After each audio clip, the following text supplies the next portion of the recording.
All right, now let's head to our Abuja studio. We're discussing the energy ecosystem in Nigeria. We've heard projects being initiated by the federal government, adopted by state governments on mini-grid.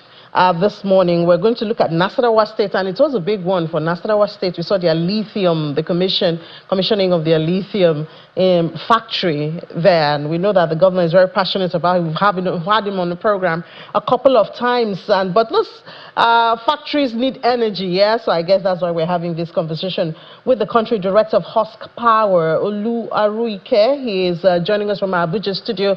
Hi, Mr. Aruike, good morning. Welcome to the program. Good morning, and thanks for having me. Great. So discussing energy is always a passionate one for Nigeria because we've seen insufficient supply of electricity as the bane of development, according to World Bank and other international and even local players. So looking the way of mini-grids now by the government, it seems to be the most recent passion. But do we know, for instance, a map, a roadmap, a strategy that we think we're going to stick to so that eventually we have a timeline to say, this is what we hope to achieve at this time, this is what we have achieved, and this is what we're targeting for the next season? Good questions, and Nigeria has very clear aspirations, you know, over 2030 and then to go full net zero by 2060. And the World Bank itself has also said that mini-grids are one of the least or even the most cost-efficient way of electrifying unelectrified parts of sub-Saharan Africa, including Nigeria, which is the largest off-grid market in the world. In terms of timeline, that timeline was yesterday. You know, today we still have, depending on who you ask, over 80, 90 million of us without access to power from any grid. And for us who have access to the grid, we all know how unreliable it is, right? So with the plans and timelines that we've kept, you know, looking back in the last decades or so, the timeline was actually yesterday. But there are very good plans, and the Electricity Act of 2023, which seeks to or has given states the power to decentralize, i.e. being able to generate, transmit, and even create their own electricity markets, is a pathway where decentralized energy resources, including mini-grids, can thrive. Nasarawa is taking the lead. You already mentioned the governor and the giant strides that they continue to take in supporting development and manufacturing. They've now decided to take the lead again now in creating their own market, electricity market, by the way. And what this means is, like, you know, the lithium factory coming on stream in the near future should have reliable power to be able to manufacture, and then it trickles down to economic growth for the state. So again, like I said, the best time was yesterday, but the plans, including with the World Bank DES programs, are in place. The Electricity Act of 2023 and recent policy shifts are a pathway for us to get where we need to get to. Now is the time to implement, and rather than continue to speak about timelines and everything. So tell us about Nasarawa State. Now, what are the sources? What's the sustainable plan? Nasarawa is really blessed. It's called the home of solid minerals, not for any reason, but it is very, very clear. But the solar irradiance in Nigeria is actually the highest in the world, and Nasarawa has very good solar irradiance, has the opportunity for biomass, which Husk was initially known for when we started, you know, about 2 decades ago. And the sustainability is there. Husk as a company, or Husk Power as a company, has been operational in that state for 5-6 years now. And we've been serving communities across 9 out of 13 local government areas. And the power continues to be reliable and supporting, you know, true economic growth for these areas. In terms of sustainability, the ecosystem we co-convened with NACIDA, which is the one-stop shop for investment in Nasarawa State, and AEDC, seeking to bring together every actor across the electricity value chain in that state. Because with the Electricity Act of 2023, the state has now taken its own, you know, regulatory environment action from NERC, which is the national regulator, and now, with the baby steps being taken, it was important that we all got in the same room, told ourselves, you know, a lot of truths based on our experience, and then trying to chart a pathway for sustainability of the electricity market in Nasarawa State. So, I mean, when you talk to, I've spoken to a couple of professionals in the electricity value chain, the current one, especially the discos. There are two issues or two major issues. The first is cost-reflective tariff. That's one. And then even when there's a cost-reflective tariff, consumers, they say, are not so happy to pay or are not so generous to pay what they are supposed to pay. The other one is electricity theft. I'd like to know the plan, because, I mean, even when you have all of these beautiful strategies cut out, then you need the consumers also to also key in to handle some of these things which have in the past been hurdles to Nigeria's electricity supply. You know, to caveat, I'm not really an on-grid expert, but because I live on-grid, right, I know the issues. It is a break in trust. And you would ask consumers about transparency, especially with estimated billing, and not knowing essentially what they consume and how to be more energy efficient.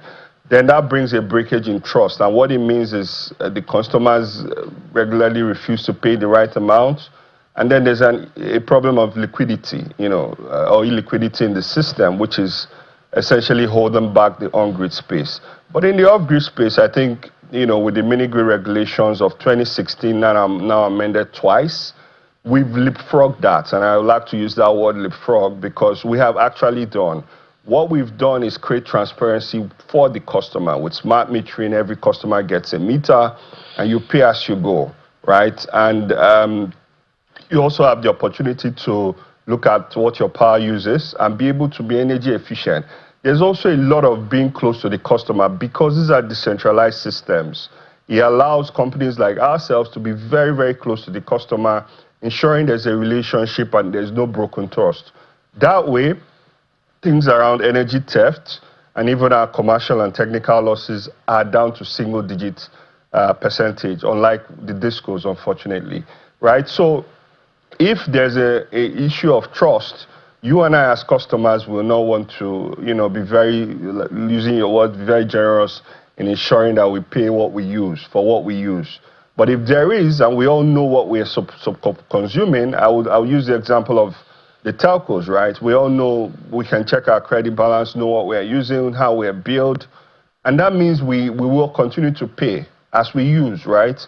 So that same case, if that happens within the on-grid space, then it becomes a growth in trust that allows the liquidity problems to go away. And then customers can then begin to appreciate the service that is provided to them and begin to pay accordingly. For us in the off-grid space, off-grid renewable energy space, our tariffs are really, really cost reflective. And the reason is we rely heavily on the MITO tool and now the AFUR tool, which is a tool also used across sub-Saharan Africa. So tariff setting is transparent.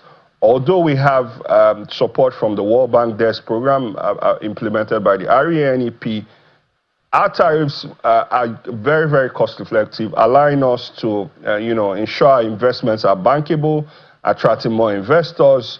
And then you can see that over the last couple of years, there's been more investments going into DRs in Nigeria because of that particular reason. So, I mean, let's look beyond Nasarawa State now.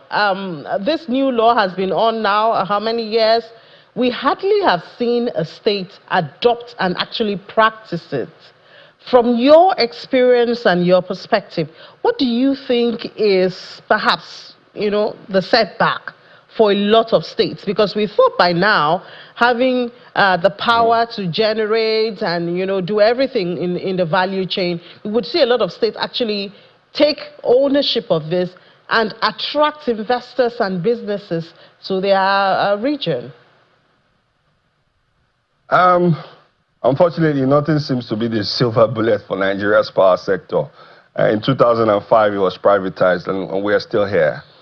In 2023, when the Electricity Act was also signed, we also thought, states would take the mandate and begin to create a push towards achieving reliable power for their people.